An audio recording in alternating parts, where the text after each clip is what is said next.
Hello students, let's continue the discussion of the topic aldehydes and ketones. We have already started the discussion of chemical reactions of aldehydes and ketones, and let's continue this discussion with the next reaction, and the reaction is addition of hydrogen cyanide. So aldehydes and ketones, they react with hydrogen cyanide means HCN to form cyanohydrines. The reaction is carried out in presence of a basic catalyst. Okay, so what happens is when you react your acetaldehyde with HCN or any carbonyl compound with HCN, you know HCN splits as H plus and Cn minus. So the negative part of the reagent will go and attach with the electrophilic carbon, and the positive part will go and attach with the oxygen. So you will get here OH and here Cn. This is called as cyanohydrine. So acetaldehyde in this reaction, when reacts with HCN, Cn minus will go and attach with this carbon and H plus will go and attach with this oxygen. So you will get CH3, COH, CnH. Now here on the same carbon you are getting hydroxyl group and cyano group on the same carbon, and that is the reason it is called as cyanohydrine. And as it is using the substrate acetaldehyde, it will be called as acetaldehyde cyanohydrine. Similarly, you can carry out the reaction with acetone. When you treat acetone with HCN, the Cn minus will go and attach with the carbon here, as you can see, and the hydrogen will go and attach with the oxygen like this. So you will get acetone cyanohydrine. Now as HCN is a very poisonous gas, you cannot use it directly. So it is produced in situ by the action of dilute sulfuric acid on KCN, that is potassium cyanide. So this is the reaction. Now let's discuss the mechanism of the reaction. So the mechanism, we have already discussed the common mechanism where you add different reagents in a carbonyl compound. What happens is the negative part of the reagent will go and attach with the electrophilic carbon, and the positive part of the reagent will go and attach with the nucleophilic oxygen. So the same mechanism will be followed for this reaction as well. So when acetaldehyde reacts with HCN to form acetaldehyde cyanohydrine, 3 steps are involved. In the first step, the basic solvent which you are using, it abstracts the proton from the reagent, and so it produces water, and in the process, as the proton is abstracted, your Cn minus nucleophile is produced. So cyanide ions are produced in the first step. Now in the next step, what happens is that cyanide ion, see the cyanide ions, they go and attack on the electrophilic carbon. Now why carbon is electrophilic? Because the carbon oxygen bond is polar. Oxygen is highly electronegative, so it pulls the electron density towards itself, acquiring delta negative charge, and carbon is delta positive. So Cn minus, which is a strong nucleophile, now goes and attacks on the electrophilic carbon.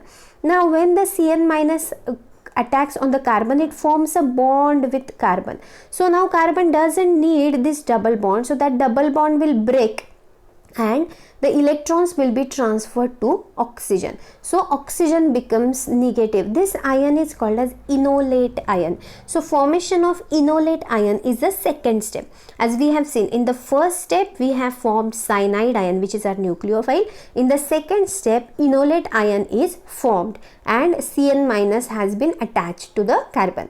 In the next step, the proton, preferably from the water, from the medium, will come and attach with the negatively charged oxygen to produce OH group here, and so in the process giving rise to this product which is called as acetaldehyde cyanohydrine. In the similar way, your ketone can also react with the same reagent HCN to form acetone cyanohydrine. So same steps will be involved. See here, in the first step, your base will abstract the proton and cyanide ion is generated. In the next step, the cyanide ion will go and attack on the electrophilic carbon. Double bond will be broken and it will give rise to this enolate ion, and the protons from the medium will then transfer to that negatively charged oxygen to produce acetone cyanohydrine.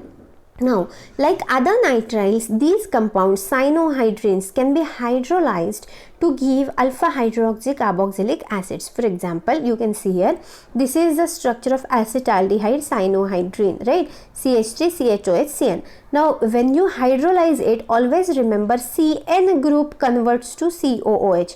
Every other thing you will keep as it is, only you have to write COOH in place of CN whenever you are hydrolyzing such nitrile or cyanide compounds. Okay, so acetaldehyde cyanohydrin will give you CH3, CHOH, COOH, which is nothing but lactic acid. So this is the reaction of aldehydes and ketones with HCN, and we have studied the mechanism also.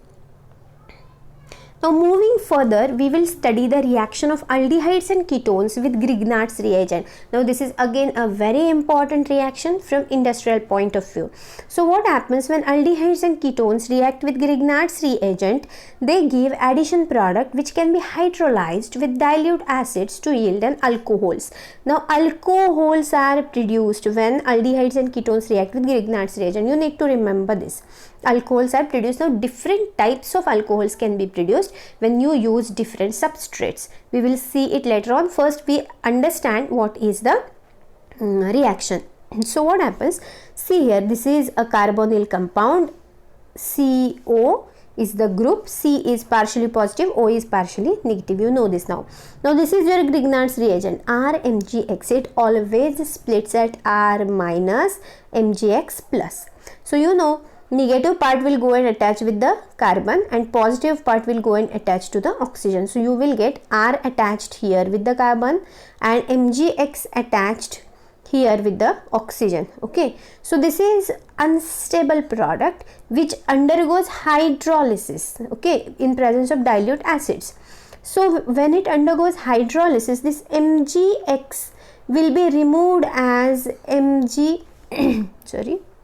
it will be removed as MgXOH. Okay, and what is remaining is hydrogen. Hydrolysis means you are using water for splitting this intermediate. So MgX will go with this OH and this hydrogen will come and attach with the oxygen. So you will get OH here. So this is how you are forming alcohol from aldehydes and ketones. So when aldehyde and ketone react with Grignard's reagent, they first give you an addition product which on hydrolysis will give you alcohol. Now this is very convenient way of preparing alcohols that contain larger carbon chain, because as you can see, the initial, as you can see, I will remove this, the initial substrate is having only one carbon, right? But see, the initial substrate is having only one carbon, but your final product is having one more carbon from the alkyl group. Now this carbon can be one carbon alkyl group, 2 carbon alkyl group, 3 carbon alkyl groups like methyl, ethyl, propyl. So depending on which Grignard's reagent you are using, you will be able to produce a larger alcohol, means alcohol containing greater number of carbon in the molecule. So now we will discuss which alcohol will be produced from which substrate. So formaldehyde, for example, if you take and you react it with methyl magnesium iodide, then what happens is, see, your R group means your CH3 group will go and attach with the carbon and MgI will go and attach with the oxygen. So you will get this intermediate. Now upon hydrolysis, this MgI will go with OH minus to produce MgIOH, and here you will have hydrogen attached. So you will get HCCH3HOH. It is nothing but CH3CH2OH, means ethanol. So if you react methyl magnesium iodide with formaldehyde, you will get ethanol, which is a primary alcohol. Okay, now acetaldehyde, when treated with the same Grignard reagent, what will happen? CH3 will go and attach with the carbon and oxygen will have this MgI portion which will be removed after hydrolysis, and you will get CH3CH3OH, which is a secondary alcohol. So formaldehyde will give you a primary alcohol, acetaldehyde or any other aldehyde for that matter will give you secondary alcohol. Okay, now next, if you react your Grignard's reagent with acetone, which is a ketone, then what will happen? The CH3 will go to this carbon and MgI will go to this oxygen. So this unstable intermediate will be formed. Upon hydrolysis you will have OH here. So you are getting 2-methyl-2-propanol. If you can see carefully, it is a tertiary alcohol. So your reaction of Grignard's reagent with aldehydes and ketones can yield you primary, secondary as well as tertiary alcohol. If you start with formaldehyde, you will get a primary alcohol. If you start with any other aldehyde than formaldehyde, then you will get a secondary alcohol. And if you start with a ketone, then you will get a tertiary alcohols. Moving forward to the next reaction, the reaction is addition of ammonia. Now, this reaction is not given by formaldehyde. Okay, so any other aldehyde except formaldehyde can react with ammonia to form solid aldehyde ammonias. Now this is your ammonia NH3. It can be splitted as HNH2. Okay, H plus NH2 minus. Now this NH2 minus will go and attach with the carbon like here, and H plus will go and attach with the oxygen. The mechanism basically is the same. Okay, sorry. The reaction basically is the same. So what happens is, from ammonia, hydrogen will go and attach with the oxygen. Ammonia remaining part NH2 will go and attach here, and it will give rise to acetaldehyde ammonia.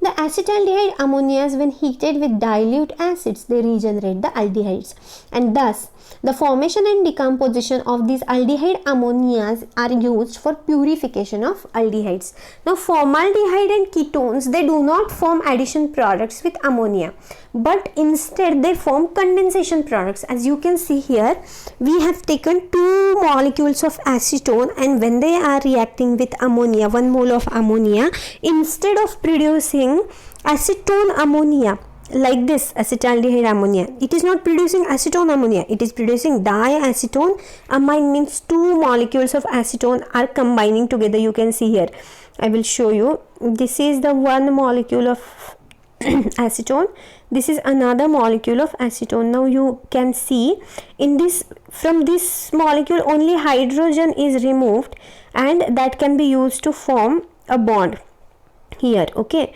but what happened in the first part here is oxygen is removed. This is the first part, this is the second part. From the second part only hydrogen is removed from this carbon, but from the first part entire C double bond O, this oxygen is removed, and instead of that oxygen you are attaching this NH2 here, and 1 more bond it is forming with the next carbon. So this oxygen and 2 hydrogens from the entire setup, they will be removed as a water molecule, and whatever left you are getting is a diacetone amine. Okay, so this is how the addition of ammonia takes place in acetaldehyde, or for that matter ketones. So this reaction, aldehyde ammonias can be used for purification purposes of aldehydes, and formaldehyde and acetone, they will not produce such aldehyde ammonias, they will produce such addition products or condensation products. Moving to next reaction. Okay, so we have finished the first part of aldehydes and ketones chemical reaction, which are addition reactions. Now we are going to study addition reactions which are followed by a loss of water.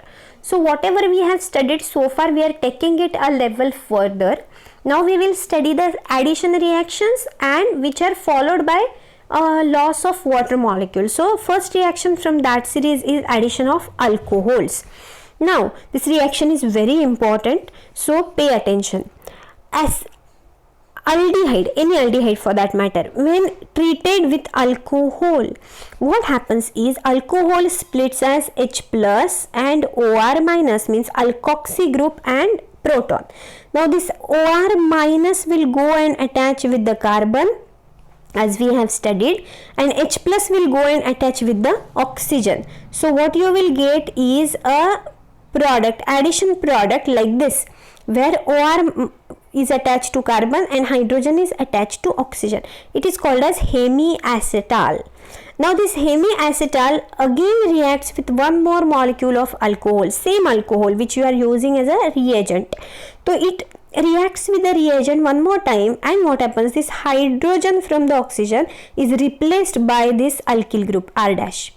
So you get a product in which a carbon is attached to two alkoxy groups on the same carbon. There are two alkoxy groups. If you look carefully, you will observe that it looks as ether molecule.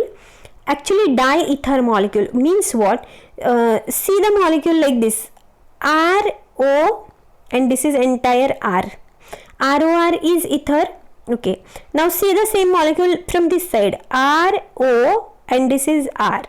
So ROR from the left hand side, ROR from the right hand side. So it is referred as diether, and as both the alkoxy groups are placed on the same carbon, it is referred as geminal diether, and it is called as acetal. Okay, why? Because you are starting from aldehyde, it is called as acetal. Now the reaction is reversible. As you can see, the arrows are reversible. So what you can do to make the reaction proceed is use high amounts of alcohol. Large excess of alcohol if you use, it will shift the reaction equilibrium towards right hand side, and the product formation will be favored. Now the same reaction we will study with the help of example of acetaldehyde and methanol. So acetaldehyde, when used or treated with excess of methanol, then what happens in presence of HCl? Then what happens? You are getting CH3CH. This portion will be as it is, and on both sides of carbon you will get two alkoxy groups. So here you will get two methoxy groups. So this is called as acetal. Okay, ketones do not react with alcohols to form corresponding hemiketals or ketals. Only acetaldehydes can react with alcohols to produce hemiacetals and acetals. Okay, so let's move on to the next reaction. The next reaction is reaction with ammonia derivatives. Now this is again a very important reaction of aldehydes and ketones. Okay, so here what happens, ammonia derivative means what? Suppose this is your ammonia, NH3. If you replace one hydrogen from your ammonia, then you will get NH2 dash, and whatever you place here in place of hydrogen, that will be called as ammonia derivative. So these ammonia derivatives, there are many ammonia derivatives we will see later on. They react with aldehydes and ketones, means carbonyl compounds, to form compounds containing carbon nitrogen double bonds together with the elimination of water molecules. See, now we are studying addition reactions followed by loss of water. So here we are trying to get carbonyl compound. This is ammonia derivative which is giving you addition product with loss of water. So what is happening is oxygen from the carbonyl compound and hydrogen, two hydrogen atoms from ammonia derivatives, they are forming a molecule of water which is being eliminated. And so what is happening is this double bond is now, which is there, is now connecting this carbon and this nitrogen. So there is formation of double bond between carbon and nitrogen. So this is the reaction with ammonia derivatives. Now we will study examples for the same. Okay, before starting with the examples, we will study the mechanism, how it happens. Now, why this reaction is important, that I will tell you first. See, your aldehydes and ketones are generally liquids. Okay, so their identification is difficult. So if you are treating the aldehyde and ketone with any of the ammonia derivative, the product which you are getting, the addition product which you are getting, is a crystalline solid, and you know it is very easier to determine the exact melting point or boiling point or exact melting point for the crystalline solids than determining the these physical constants for liquids. So this reaction or these reaction products can be used for identification of particular aldehydes and ketones. So now let's discuss the mechanism of the reaction. It is very similar to whatever we have discussed so far, so it will not be very difficult, but we'll go through it. Okay, so what is there is NH2Z, means ammonia derivative. Now you know ammonia is having nitrogen which is having a lone pair on it, so it makes the nitrogen nucleophilic or electron rich, so it will go and attack on the electrophilic carbon which is partially positive. Now when the NH2Z goes and attaches to the electrophilic carbon, you get something like this. Now if you look carefully, this carbon has attached to nitrogen.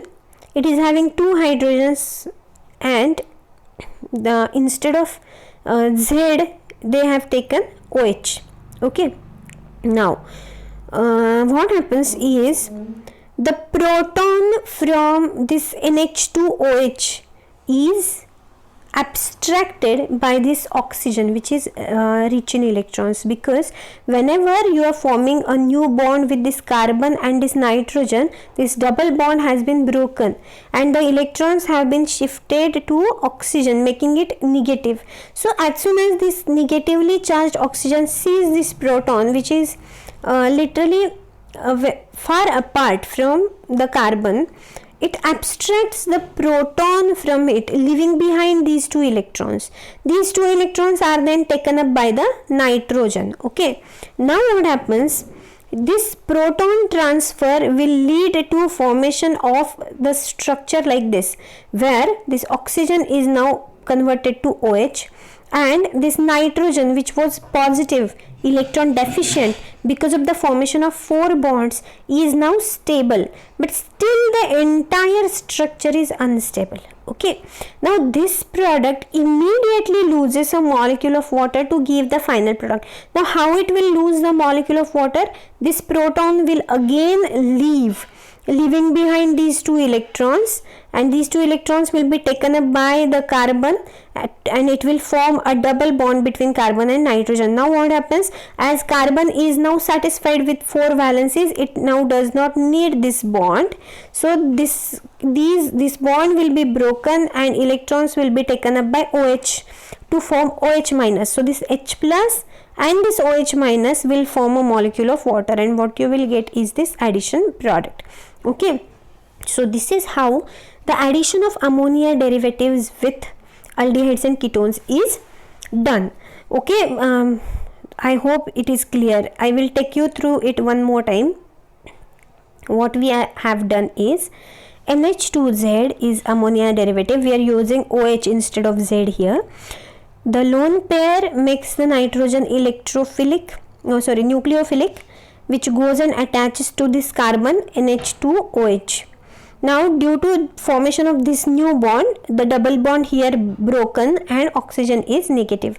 Now as the oxygen is negative, it abstracts this proton and leaving behind these two electrons, which are taken up by the nitrogen. Okay. And so the positive charge is eliminated from the nitrogen.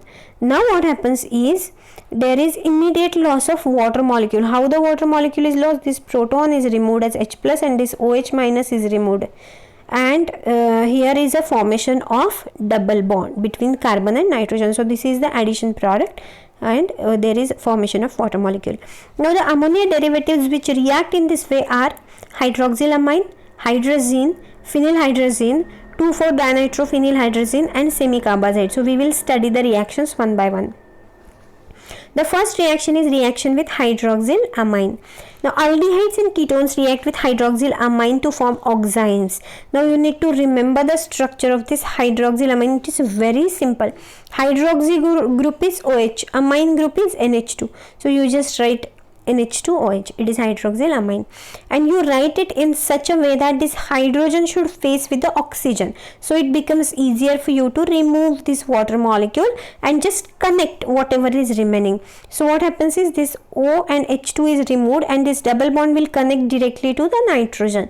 So double bond NOH, this group gives you oximes. Okay, so acetaldehyde will give you acetaldehyde oxime.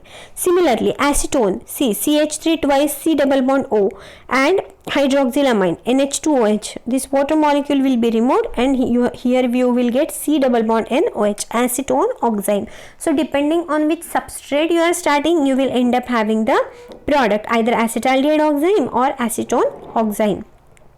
The next reaction is reaction with hydrazine. Now hydrazine means NH2NH2.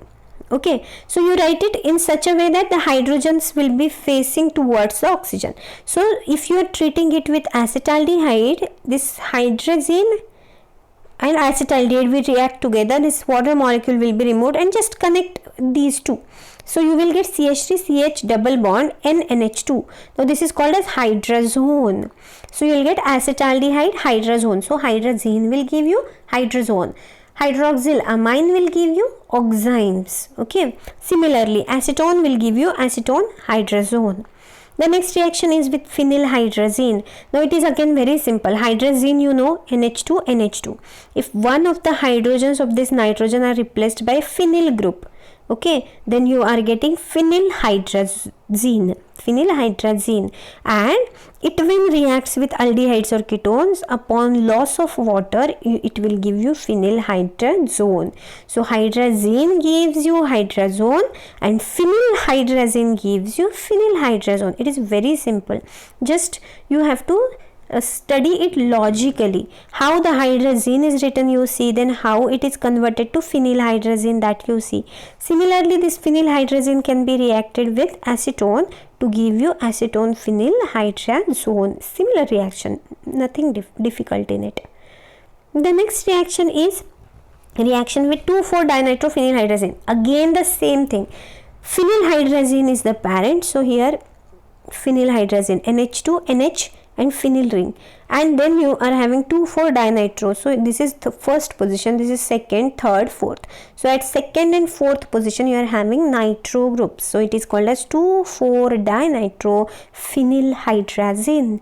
It reacts with acetone or any aldehyde, and this water molecule will be removed, and this will be combined. So you are getting this kind of structure which is called as acetone 2,4-dinitrophenylhydrazone. You just need to replace hydrazine with hydrazone. Okay, and the next reaction is reaction with semicarbazide. Now this is again a derivative of hydrazine.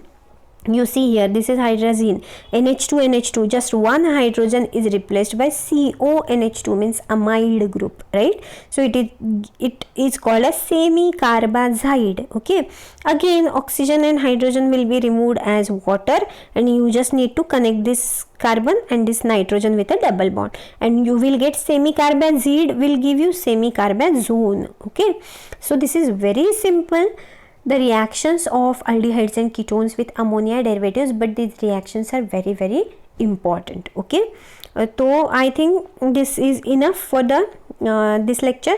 We will discuss the next chemical reactions in upcoming lectures. Thank you.